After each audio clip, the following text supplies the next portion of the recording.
Great. So, good afternoon, everyone. I'm very glad to see everyone today. My name is Anastasia Sherenga. I will be moderator of our today's event. I am project manager of International Charitable Foundation of Civil Diplomacy. And on behalf of the Civil Diplomacy Foundation, we are very grateful to our honorable guest today. This is a Professor Fernando Casal Bertoa, Associate Professor and Co-Director of the Research Center for the Study of Parties and Democracy at the University of Nottingham, member of the OSCE core group of political party experts, and also he's International ODIHR Westminster Foundation for Democracy Collaborator, as well as the Venice Commission and the United Nations expert. And we have the lecture today devoted to the crisis of representative democracy, consequences, causes, and potential remedies. A few organizational moments that right now we have the lecture, and after that you are very welcome to participate in discussion, to argue, to ask questions. Just raise your hand and we will give you a floor. So now I am giving the floor to our honorable professor. Okay, so let me share the screen. Okay, so you see the presentation well, right? Right. Everything's well. Okay, very good. So as you know, it was mentioned, I'm going to talk today about the crisis of democracy. What are the consequences of this crisis for the functioning of democracy? What are the causes, and therefore, you know, what could be the potential remedies? And this is a lecture that is based on an article that I published in the Journal of Democracy a couple of years ago, and that I hope to develop in the future in a full-fledged book. So democracy has been in challenge for some time. Of course, you know, we have the process of Europeanization and globalization that have challenged, you know, different dimensions of what Wolfgang Merkel called embedded democracy, like, you know, the government, where resides the government effective power, you know, how should, you know, horizontal responsibility should be effective. Of course, you know, the 2008 Great Recession had led, you know, to put into question to what extent, you know, parties are in decline or are able to respond to the challenges that we are facing nowadays in our economies. The Syrian immigration crisis, you know, in the European Union also have put into question, you know, the issue of civil rights, who are the minorities, etc., etc. So we see that, you know, most of the dimensions of perfect or embedded democracy has been challenged already for some time. And lately, of course, you know, we have the issue of the core of democracy, which is free and fair elections. You all know everything about, you know, Russian interference, you know, in the 2016, you know, US presidential elections, in the Brexit referendum, in, you know, Spanish internal politics and the so-called, you know, Catalonian, you know, independence referendum, etc., etc. So clearly, you can see that even these, you know, idea of the core of democracy with free and fair elections is being put into question. And of course, you know, this has led to anti-partisan feelings, you know, this idea that, you know, political parties, you know, are obsolete, that we don't need political parties, and that we just need experts. The COVID pandemic already put this even more, you know, into the fore, in the sense that, you know, why do we really need politicians if they know nothing about, you know, illnesses and pandemics? You know, what we really need is experts. And in fact, you know, when you think about political parties themselves and the rate of approval, you see that, you know, on average, this data from the Eurobarometer, even when the UK was still part of the European Union, you see that around 17% of EU citizens trust in political parties. In some cases, like France, Latvia, or Cyprus, this reaches almost 5% of the population. Things look a bit better, of course, you know, in the Nordic countries, but on average, you know, 17% really trust in political parties, which is really, really frustrating if you think that political parties are at the core of representative democracy. But the problem is not that people, you know, trust less in political parties. You know, the problem is that other representative institutions, like, for example, parliament or central government, are considered as well, you know, to be not trustworthy. to the point that, as you can see in this graph, also data from the Eurobarometer, army and police are trusted more than any other accountable and representative, institution. And the army and the police are neither accountable, at least not vertical, of course, and or representative. So this, of course, once again, makes us think about to what extent, our modern representative democracies are accepted and properly functioning. There is also this idea that political parties are corrupt. Idea from Transparency International from 2013. I guess, the results were as bad that they never asked this question anymore. Clearly shows that, political parties are considered to be more corrupt in 51 of the 170 countries that they were surveyed, more corrupt than, teachers, journalists, doctors, judges, police, army, and other institutions. And what is being very, very worrying is the fact that in very consolidated democracies, you see them in the map in red, Australia, Canada, the United States, Spain, France, Germany, the United Kingdom, Norway, Finland, political parties, as I said, are considered the most corrupt institutions. So we see that, political parties are in crisis. And what we see even more is that what people do lately, frustrated with political parties, is to vote for anti-political establishment parties. So for populist, extreme, pariah, illiberal political parties. This comes from the book that I co-authored with Sheldon Jedi that was published in 2021 with Oxford University Press that looks at the percentage of votes for anti-political establishment parties since the beginning of the 20th century. As you can see, never ever in the history of European democracy have more people opted for anti-democratic, anti-systemic, illiberal political parties, to the point that 1/5 on average of the population of the voters in Europe decide to vote for this type of anti-democratic parties. And this is something that you can see all across the board. So basically, not only in the new post-communist countries or the post-third wave, democracies of Southern Europe, but also, this is the blue line, the longer time perspective in Western European consolidated democracies. And this phenomenon has led to some to think that, populist parties, anti-establishment political parties are a menace for democracy, are a cancer of democracy. That, of course, leads to a collapse of liberal democracy, and sometimes, like it happened in the interwar period, also to the collapse of democracy altogether. So, is this true? So to what extent this is true? So to what extent is true that, the rise in populism is affecting the functioning of democracy? So in order to look at the causes, first, we need to understand if really this is a problem that we have here.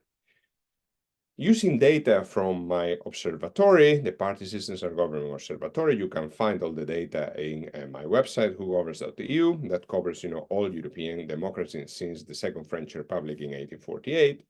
I published a study with my colleague from the Autonomous University of Madrid, Jose Rama, about the relationship between, polarization and support for anti-establishment parties and the quality of democracy. Of course, I'm not going to go into the specificities or technicalities of the different statistical analysis. For those who are not, familiar with this type of, graphic representation, they just need to understand that, when the horizontal line touches the vertical line, means that a certain factor or cause is not significant and therefore should be disregarded. When it does not touch the vertical line, then it is significant and might have a positive or a negative relationship. If it is on the left-hand side, you have, a negative relation. If it's on the right-hand side of the vertical line, has a positive relation.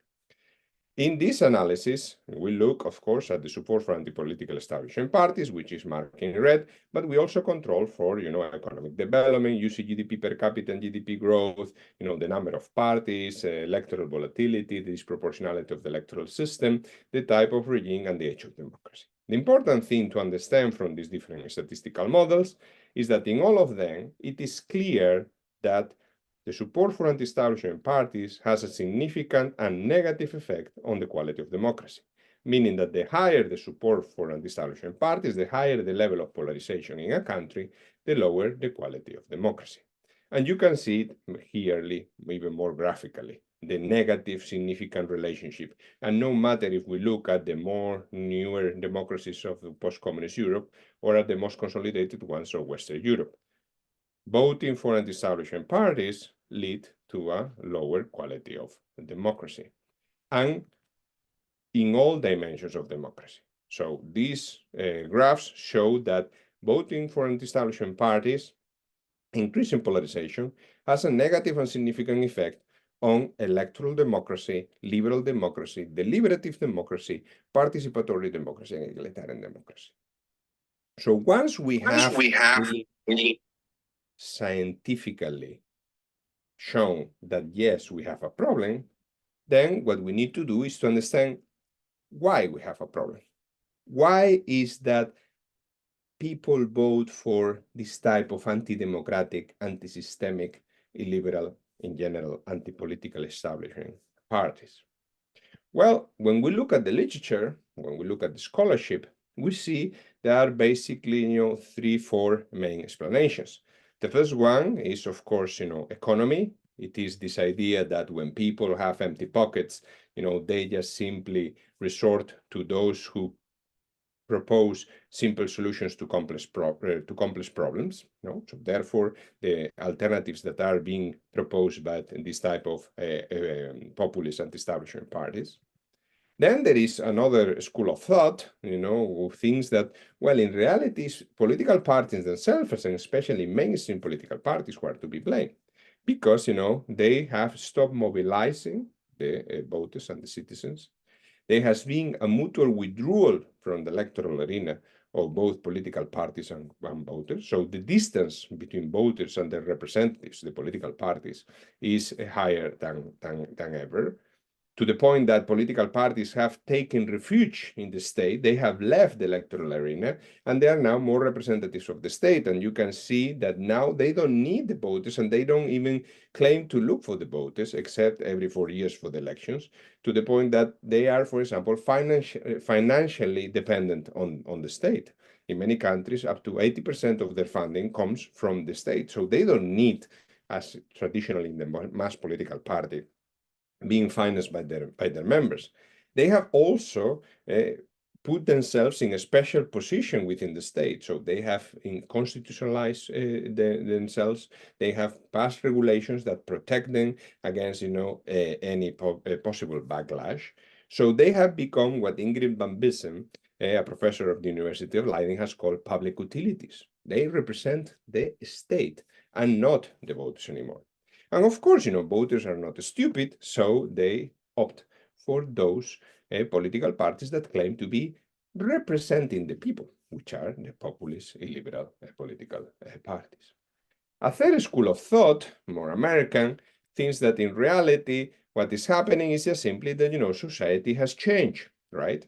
So there has been important social change, especially led by the process of globalization, and the process of secularization. So the class cleavage and the religious cleavage that used to determine the stability of the different party systems and, the formation of the traditional mainstream political parties have led, of course, to the appearance of new political parties that need to represent these new, lines of clusters within society. And finally, you have, the one that says that it's about the economic crisis. So it's a bit different from the first explanation. The first explanation is about economic development in general. This is about, the fact that we have had a huge crisis in 2008, which is, more than economic and financial crisis. It's a political, and social, cultural crisis. So is this in this moment of crisis that has led to the surge and increasing support for this type of political parties. With my colleague that I mentioned before, we wrote a study about exactly this to understand what are the causes of polarization, And what we see, now you know how to interpret these kind of graphs because I explained you, is that economic development, that is marked in red, is not, significant. And therefore, it is not about economic development that has led to the rising support for the establishment parties. What we see is basically the increase in the level of support for, increase in the number of new parties. So the crisis of traditional political parties, which has led, to new actors in the field, and also, the volatility of the society, so social change that has increased the instability of the preference of the voters. So basically, it is about, social change and the crisis of traditional political parties. You can see here that the increase in the number of new parties and the increase of fragmentation, and also the increase of electoral volatility, has led to increasing support for anti-establishment parties. But now, of course, you will tell me, well, but you mentioned a fourth cause, which was the economic crisis. That's why we explore, because of the weight of our data set, we explore the effect that big crisis can have on support for anti-establishment parties. We look at the Great Depression of 1929 and the Great Recession of 2008. And what we find is that, the Great Depression had no effect whatsoever in the level of support for anti-establishment parties. Of course, there were countries like the Weimar Republic where this was important, but we are here trying to generalize, okay? This is important to understand. What we find out, interestingly enough, with a technique of, it's called interaction of the crisis and the level of economic development, is basically that, there is, yes, an effect, but this effect is due to the fact that basically, how can I explain it? So it's not necessarily the product of the crisis per se. What you can see here is that the crisis of parties and electoral change already took place before the 2008 crisis. What happened is that the 2008 crisis was, like more fuel to the fire of the crisis of political parties and, social change, okay? So in reality, it was like not the trigger, but it was like an intermediator that, increased already the effects that were visible before 2008, where political parties, traditional political parties were already in crisis. So basically, what we see is that, we have two main, causes, one of which we can try to deal with, which is the crisis of traditional parties. The other one is more difficult because, what can I do to change society? Well, not that much, but I can do a lot of things to try to change political parties as they are institutions. In general, what the results from the analysis that I have shown you, that I have published and have worked on, is that in reality, the rising support for populist parties is not a cancer for democracy. So it's not an illness for democracy. The real illness, so the rising support for anti-establishment parties is just a symptom of a real illness, which is the crisis of traditional political. Okay, and as I said before, I can try to put some remedies or propose some remedies in order to heal this illness. I cannot say or pretend to know any remedies to change society, which I'm not capable of. And this is what I'm going to deal with or try to look at, in this next part of last part of the talk, right? Which are the remedies. So following the medical, metaphor, let's imagine ourselves as surgeons, right? So political scientists as surgeons that try to deal with the crisis of traditional political parties. And as I said, following this medical metaphor, let's imagine that we have a cancer. So the crisis of traditional political parties is a cancer. So what do you do, or what do surgeons, doctors, real doctors, not in political science, do to cure the illness of cancer? Well, basically, they have, four possibilities. The first one is to extirpate the tumors, right? So you extirpate the tumor, you try to cure the cancer. In our terms, the extirpation would be the provision of anti-establishment and illiberal populist parties, right? But this creates some problems. The first one is it right for a democracy to ban political parties? So there is a moral, ethical issue. The second one is more legal. Can we ban political parties. For example, the European Court of Human Rights has said that we cannot ban political parties except when this is the last resort to save a democracy. There is also this issue that people really like political parties. In a study of a couple of colleagues of mine that was published, two or 3 years ago, they showed that people are in favor of banning political parties. But like with the prohibition, in America, any banning of parties might end at some point, right? So it may be temporary. This means that its effects will not have impact for forever. So this creates, as you can see, legal, moral, even effective problems. When we look into history, I love to look at history in order to try to understand what is happening and what is going to happen, because I think that in history you can find a lot of patterns. We see, for example, cases of successful banning of political parties. If you think of the German Republic after the Second World War. In the 50s, they banned the Communist Party and the neo-Nazi party, and the democracy in Germany consolidated and the party system institutionalized. A similar thing we could say, for example, about Finland when the Lapua movement was banned in the 30s. But of course, we were talking before this lecture about, Turkey. Turkey is the European country that has banned more political parties, up to more than 15 since the end of the Second World War. And we know what the situation is in Turkey. I could also put an example in my own country where the political arm of ETA, the terrorist movement, was banned, in the beginning of the 2000s, but later, the ban was lifted. And nowadays, it is them who really dictate to a certain extent because they are supporting the socialist government in Spain. So clearly the banning of this illiberal anti-democratic political party did not really work, right? The second way to treat cancer is chemotherapy. In our case, it would be what the French call cordon sanitaire or discrimination. But this has certain problems, not so much moral, as in the case of banning, but it's a problem of effectiveness, So in discrimination or the cordon sanitaire to really work, it has to be kept, during a long period of time. So over time, if you leave it at some point, it will not work. It will also has to be applied at all degrees and arenas. So, for example, you cannot apply it only at the national level, but not at the regional or local level. If not, at the end of the day, it will spill over, the national level and it will not work. Moreover, it is, like putting more fuel to the fire of the discourse of populist parties, because, by discriminating them, you are really saying that they are right. They are being treated as outsiders, right?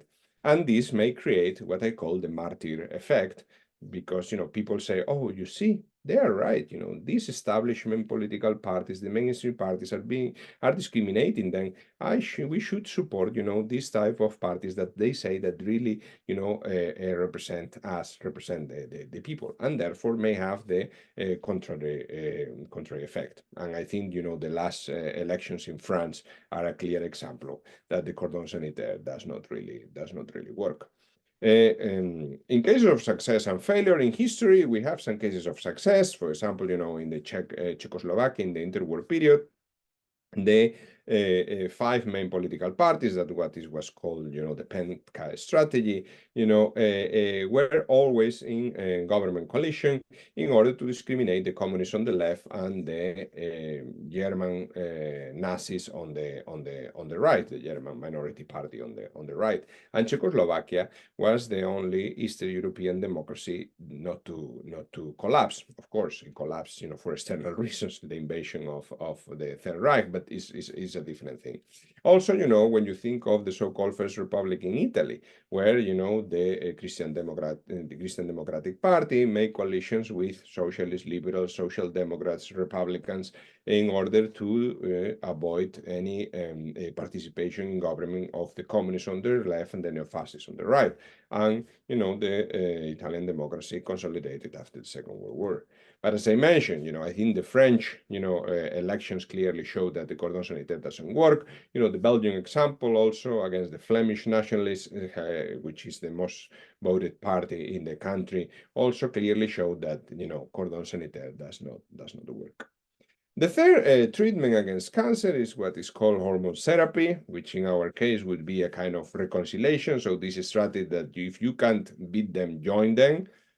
So for example, this can be done in different ways. It can be done by, making a coalition government with the populists, like it happened, for example, in Spain, when, the Socialist Party brought in, the populist Podemos, or by adopting their policies and discourses, like when the Conservative Party took over the idea of Brexit, right?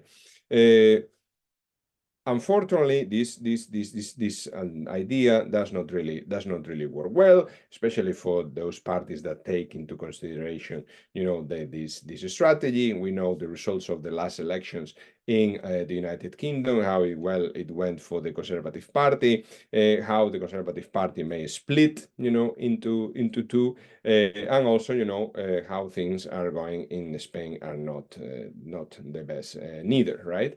So clearly, this strategy does not really work. When we look at the cases of relatively success, because as you will see in a second, it is only temporary. For example, the absorption of the neo-fascist Alleanza Nazionale by Berlusconi in Casa di Popolo led to the disappearance of the neo-fascists in Italy. I think that, in Ukraine, for example, you have the case, if you remember, of Svoboda, when it was also incorporated into the government. And, I think that you may agree that it's not an important party anymore. So sometimes it may well be that, by incorporating into government, you show them how responsible, this type of parties are, and people really realize then, so they cannot play the anti-establishment card anymore.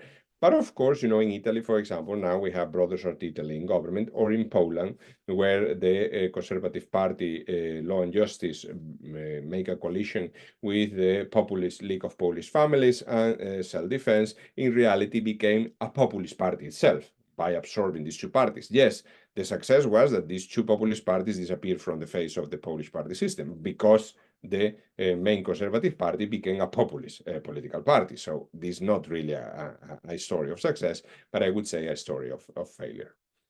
So these three strategies that have been proposed, by practitioners and academics alike, I think they do not really work, no? And I think that because the main problem is the crisis of mainstream political parties, we need to really, so not put remedies around, but to go into the core of the sickness, right? So apply what the doctors would call stem cell therapy, what I call the diet of political parties.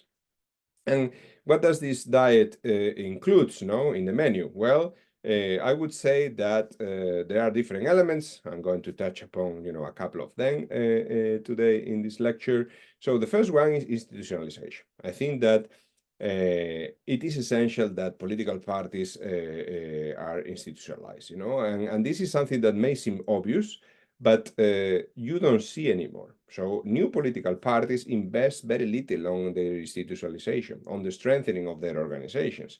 And of course, the result is that, they tend to be very successful in one election and they completely disappear from the face of the earth. Think, for example, in Spain, the case of Ciudadanos and Podemos, which make a lot of noise, in the 2015, 2016, 2019 elections, but they are almost nowhere to be found, nowadays. I think, for example, in Slovenia. In Slovenia, in the last, 5 elections, 4, you had a party in government that was founded, 3-6 months before the elections. And of course, after the new elections, that party, disappears or, is very much diminished because they do not invest in the institutionalization of political parties, in the strengthening of organization. And scholarship shows, there are, studies by Bolliger, Nicole Bolliger in Western Europe, Margit Tavis in Eastern Europe that show that, the institutionalization of political parties, lead to the strengthening of democracy. And of course, when you have strong mainstream political parties, you do not have, space for this type of populist anti-establishment parties. The other thing that is important is responsiveness. It is important that, mainstream political parties are responsive. And this is not something that they are doing these days. They unfortunately are not fulfilling their promises, are sometimes even doing everything against of what they had said before. They change their opinions, from one day to the other. I mean, the main case perhaps that I can put here is from my country, where the socialist government before the election said that, there would not be amnesty for the, Catalan independentists, and the day after the elections, when he needed 7 votes from the Catalan independents, decided that, he was going to pass an amnesty law in favor of them in exchange of their support. And of course, this has created a lot of polarization in the country because, of these, simply changes for political reasons. They also need to be responsible. One of the problems that we see nowadays in political parties is that, they have become like the populists, in the sense that they try to outbid them. If the populists said that they are going, to ban, immigration coming from Africa, sometimes, the mainstream parties will say, and we are going to ban also the one coming from Asia. And you have even cases like in Denmark, where mainstream parties adopt very anti-immigration legislation, right? So you clearly see this lack of responsibility in mainstream parties. Transparency. I think that, transparency is essential. One of the hobby horses of populist parties, and how populist parties have managed to enter into parliament and win elections, has been, the idea, we saw it before, that mainstream political parties, political elites are corrupt. So it is essential that, there is a transparency in terms of especially the finance of political parties. I wrote myself an article that was published 3 years ago in Party Politics, where I clearly showed that, for example, when there is public funding, the more extensive public funding is. By the way, this is an issue in Ukraine as well. The less support for anti-political establishment parties. It is important also that, political parties lead by example. I mean, for example, the famous parties in Downing Street. I mean, this was not the best example that mainstream political parties could give, and this was, the beginning of the demise of the Conservative Party in the United Kingdom. They started to go down in the polling because of the parties of Boris Johnson. Of course, later on, different issues, but clearly showing that political parties need to lead by example. And in the pandemic, it was clear when, the mainstream parties, the governments came to the fore to explain how things should be done, not to hide, or lie about what was happening. The number of deaths was lower than in other countries where, they lie about the pandemic, because, people tend to trust these political parties, and because they tend to observe the rules. If, like in the United Kingdom, for example, you have a minister of, I think it was the Minister of Health, right, that, is found to be with his lover against the rules of lockdown that didn't allow us even to get out of our house.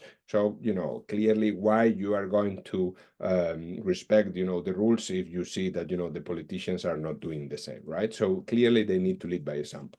It's important also that political parties have long-term goals. Unfortunately nowadays, political parties only think not just even the next election or the next polling, the next, TV, news, but even the next Twitter, right? And this leads to clearly destroying the trust, that political voters may have in the political parties. It is also important that, mainstream parties find compromise, understand, moments, policies of understanding. I think that there are certain policies that should be the product of a compromise, between the main political parties. For example, education. Spain, my country, is at the bottom or in the PISA league because every single time that the new government enters gets power, they change the education laws. Immigration. pensions. There are certain policies that should be the compromise of mainstream political parties. If not, populist parties are going, of course, to take advantage of that. And finally, and I think that this is something new that you could not see a couple of years ago, is the fact that, democracy is not a zero-sum game. Unfortunately, what we're seeing, these days is this understanding by mainstream political parties that democracy is a zero-sum game, and they try to change the rules of the game. They try to change the institutions in order to avoid the opposition to get into power, right? I think that, for example, the last book of Larry Bartels, Democracy Erodes from the Top, is very illustrative of how Fidesz, Orban's Fidesz, or Kaczynski Law and Justice have this understanding of democracy as a zero-sum game. And I think, this is one of the main errors of the mainstream political parties these days. So, just summarizing, and again, going back to the cancer metaphor, there are 5 stages of grief, right? So when the doctor tells you, hopefully nobody will ever have to pass through this, but if the doctor tells you that you have cancer, well, at the beginning you will deny, so basically this is the banning. Let's ban all the, sickness, right? Then you become angry, and then you say, oh, I will discriminate. I will not deal with this. No, I will not deal with populist parties. Then, you start to bargain, and I say, well, maybe I accept it somehow, partially. So you start to say, oh, yeah, you see, maybe I should get a coalition with a populist party, or maybe I should accept this policy. I think that now we are in this stage of depression. Oh my God, and democracy, it doesn't work. We should adopt the Chinese model. What I need is that what we need is acceptance. We need to accept that, we have a crisis, that we need a problem, that we have to deal with the problem, that populist parties are there, to be, that there are people that support these parties. What we need is to change the diet of traditional political parties and bring back, the trust of the voters, to explain, that, there are better ways to do things. So this is very, very important. So history lesson, again, how the Cold War was won. It was not won, by, the Truman confrontation or the contingency by, Eisenhower, neither the detent policies of Nixon, but it was the rollback. We need to fight back, right? Of Ronald Reagan, how, the Cold War was won. And I think that this is also how we can win the battle against, populist and anti-establishment parties, right? By, fighting back and showing that, we are better, we have, better policy, we are able to have the trust of our voters. But for that, as I explained, political parties have to go into a diet and change their way of doing things. In conclusion, we have a problem, which is the rising support for anti-establishment parties, the rising support for illiberal parties.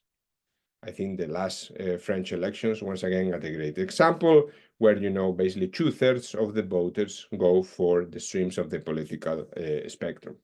But they are not the illness of democracy. They are not the sickness. They are just a symptom of a bigger illness, which is the crisis of traditional political parties. These are the ones that, in my view, are to be blamed because they were the responsible ones and the responsive one. And nowadays, as I mentioned before, they are neither one nor the other. But like Bob the Builder, I believe that even if they're a problem, they are the solution themselves. Therefore, by regenerating, by changing, by adopting, the right way of doing things, we will be able to save democracy from a populist and illiberal political parties. Thank you very much for your attention. Thank you so much, Professor, for so detailed explanation how democracy looks nowadays. I think it's very useful for our audience and for our participants. I may give a floor here to our participants if you have any questions to our honorable expert. You may write your questions in our chat, or you may raise your hand and ask your questions.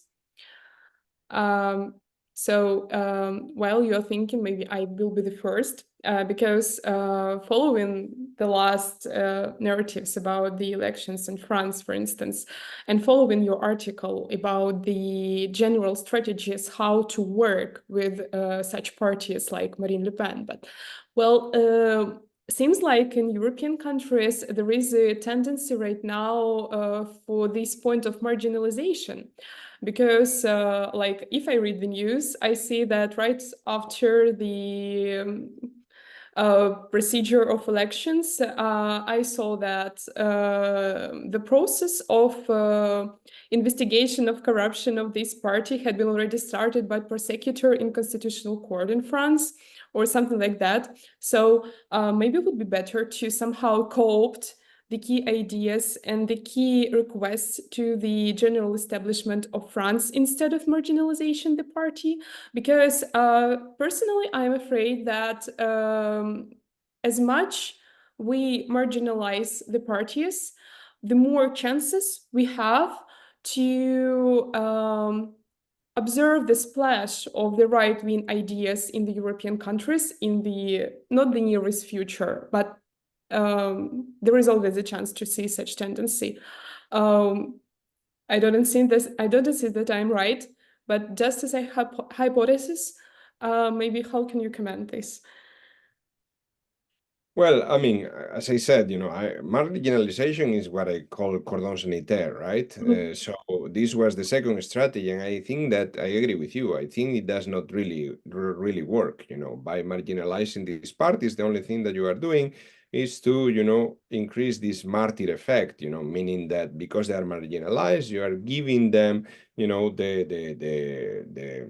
power among voters to think that, well, these are the real representatives. You see, these corrupt elites, are, marginalizing the party. And moreover, it doesn't work, because, you need to keep this, strategy all the time. And for example, in local elections, it may well be that, you are not interested in marginalizing. Not, let's put it this way, not every candidate to become a mayor might be as strong to adopt this strategy. So, they may end, having, backroom deals with these political parties, which spill over, other levels. Sometimes, for example, you were mentioning about the corruption, accusations in Belgium.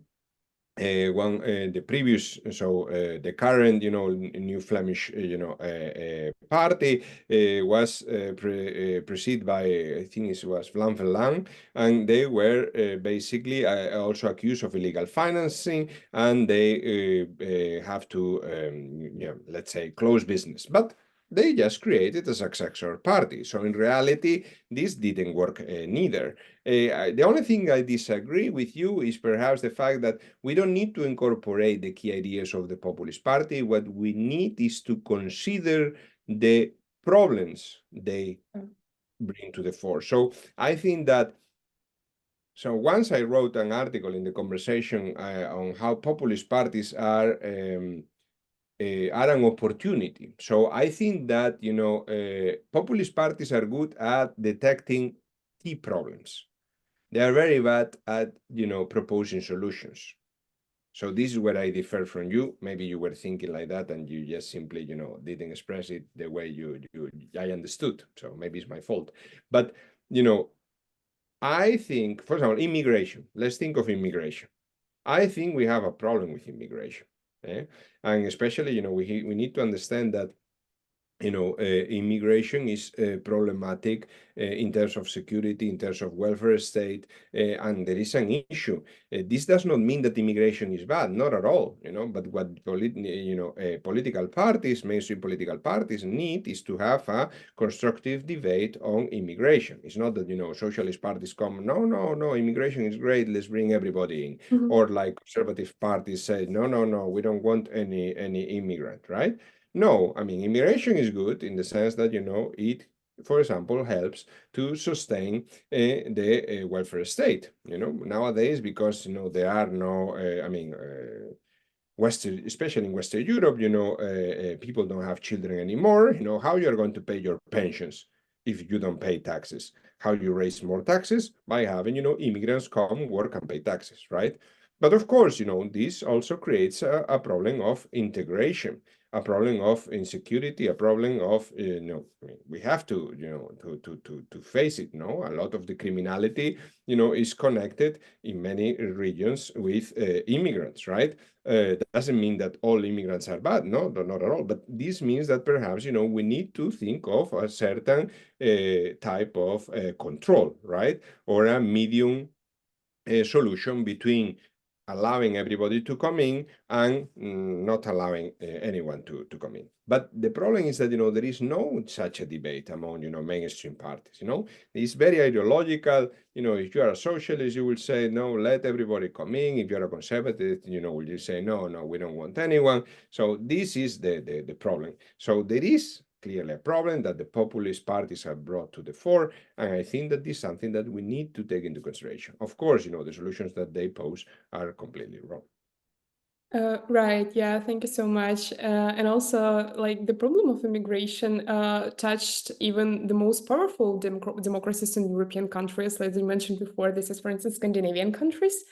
And as you mentioned in your articles about Catch-22, that's problem touched, for instance, like the Sweden, that the problem of involvement of immigrants into society is not the same that it was in the industrial period in 50s years or previous centuries, like in Catch-22. Here is about that, for instance, they cannot get the allowance for the work without the allowance for like leaving them in registration and vice versa. So this is Catch-22 that Sweden government couldn't resolve for many, many years after the first Arabian crisis and the first flow of immigrants to their countries. And of course, that the society in itself look completely different than those immigrants that they have the way before, that were completely involved in this society. They knew language, they knew all those like rules of living and etc., etc. So yeah, thank you. And also, because of the policies that they adopted, for example, in the Netherlands, where I had the opportunity to live for 3 years, they follow this idea of pilarization, right? Which was part of the way of doing politics in the Netherlands. In the Netherlands, you have, the Protestants on one side, the Catholics on the other. They didn't mix. They have their own schools. They have their own parties. And what they did, they created another pillar. Which was, the Muslim community. Let's put it this way, right? But in the long term, this didn't work because the similarities between the Protestants and the Catholics, which are both Christians, were higher than the ones with the Muslims. So if you create a discriminatory kind of way of doing things, then the result is what we are seeing now. And the same, for example, in France, when you put all these people at the outskirts of the city, and they create their own ghettos, right? Which way of integrating, the immigrants is this way. So in a way, all these countries are also to be blamed. So we shouldn't, also only blame, the immigrants. And this is, in my view, a question of lack of discussion, constructive discussion and debate in the political forum. Right, and especially direct discussion between different representatives, because usually what I can see nowadays, for instance, it can be discussion among one political society and another, but they do not cooperate among each other and do not construct any key idea that somehow can treat with this cancer disease that they have in their political systems, and somehow resolve the possible challenges and political threats that they have toward their political parties and establishments. So, right, well, maybe my next question will be about this famous dichotomy about the like permanent freedom and temporary security.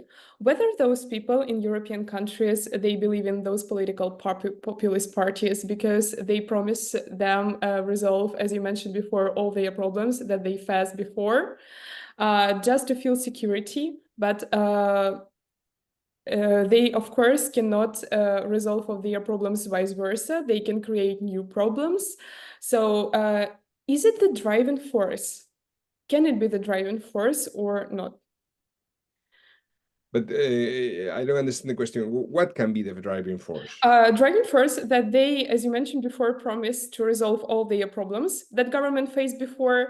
And in such case, this is just like philosophical question. Do those people like believe those people because they promised them Well, the I think that, you know what it, yeah, I think I understand now. I think that the problem is that, you know, people are frustrated. Mhm. You know, people are simply frustrated and they vote for those that look like an alternative. And this is where, you know, the crisis of mainstream parties comes, you know. The Mhm. problem is that, you know, political parties nowadays do not really represent, you know, the voters. Mhm. They are just in their own interest, you know. They only care about power, about obtaining power, not about, you know, representing, you know, the people's interest. And this is where, you know, comes, you know, the lack of trust, you know, the frustration of the voters. And then, you know, someone else comes, you know, with nice words, you know, and charismatic figure, you know, promising the moon. Well, you know, I mean, come on, you know, if these guys have not been able to deliver, you know, neither the government or the opposition, you know, because this is, for example, what I was saying when I was living in the United Kingdom, you know, you have Boris Johnson in the government and you have Corbyn in the opposition. Well, I mean, it's difficult to go with any of them. So what do you do? Well, then you go, you know, to the populist parties, right? So this is out of, I think that this out of frustration. You know, the majority of citizens are in favor of the European Union, are in favor, you know, of immigration. You know, are in favor of many things that, you know, we all agree. The problem is that because, you know, the traditional parties are not able to deliver on their promises, they are not able to face, you know, the challenge that we are now getting, then, you know, people, you know, opt for those that promise a different solution. Sometimes, you know, crazy, but if the other solutions have been tried, then, you know. In case when political parties cannot justify people's expectations, whether we have the threat to get something like political absenteeism on society, because European countries, European societies are extremely politically involved in all processes. So, but the last tendencies, the last electoral tendencies, whether they can show the threat in this like political absenteeism. No, I mean, I mean, if you were to look, I mean, I didn't include it you know, in the slides, but I have written about it. You know, you have a clear decline in the level of turnout. You know, when you look at the turnout, you know, since the 1920s, when, you know, universal, at least male suffrage was incorporated or introduced in most Western European democracies, you clearly see, you know, that there has been a huge decrease in the level of electoral turnout, clearly showing, you know, the dissatisfaction, you know, and disaffection of voters, you know, and this, of course, you know, is a consequence of this frustration with the way, you know, things are being done, right? So clearly, you know, there is this direct, you know, connection without even taking into consideration the populist parties in terms of, you know, the crisis of parties and the disaffection and you know, less support in the democratic system, at least in participation in the main event or the main fiesta, let's put it this way, of you know, democracy. This doesn't mean, however, I think if you look at the data of European Social Survey, that people are less democratic. I think that, you know, maybe the question is that they may want a functioning democracy. And what we have in many countries nowadays is not necessarily a functioning democracy. And I also would like to clarify. So it is not about delivering on everything that people want. Because this, first of all, you know, people are ignorant of many circumstances. That's why we have, in theory, that's why we have politicians, right? That you are supposed that they have the information that we don't have, and we delegate on them, represent us in making certain decisions. But the important thing is that, you know, politicians and political parties also come to the fore and explain why certain, you know, things cannot be achieved, why certain things cannot be adopted. right? And this is something that unfortunately political parties nowadays, they don't have this anymore. In fact, they fail to this outbidding, so if someone says, I will, increase taxes, 10%, then the other says, well, I will increase taxes 40%, or the other way back on reducing. And this is the problem, even if they know that they will not be able to achieve this, right?